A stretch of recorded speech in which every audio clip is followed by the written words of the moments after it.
Célébration ce 31 juillet 2024 de la 50e journée internationale de la femme africaine par la société civile à Pointe-Noire sous fond d'appel à l'émancipation et la promotion des valeurs culturelles.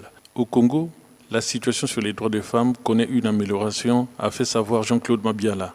Plusieurs pays ont mis en place des instruments, notamment dans notre pays. On parle maintenant de la loi Mouibara, qui est un instrument important qui défend depuis quelques années les droits des femmes.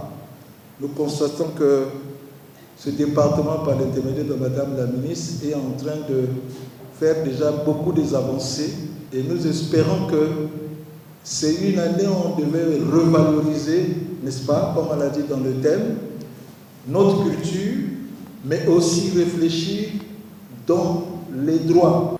Pour ces conférenciers, la femme africaine doit être active pour l'épanouissement au foyer. Ce genre de rencontre permet aux participants d'avoir une autre conception des choses. Il y a plein de femmes qui ne connaissent pas ce que c'est que l'émancipation.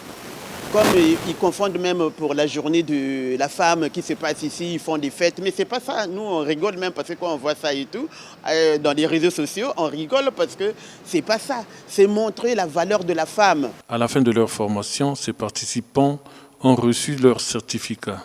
L'accent sur cette célébration a aussi été mis sur la valorisation de la cuisine africaine. Actuellement, dans les familles, nous mangeons plus des aliments transformés. Mais nous avons pensé, non, par rapport à notre culture, nous avons nos aliments que nos ancêtres mangeaient. Mais pourquoi ne pas revaloriser cette culture? C'est pour cela que nous avons appelé les femmes de quelques colonies étrangères, y compris les femmes des 12 départements du Congo pour venir présenter les plats de leur colonie ou de leur groupement. Ce marché créé pour la circonstance où sont exposés plusieurs mets et d'autres produits commerciaux est visité par les participants à cette journée commémorative.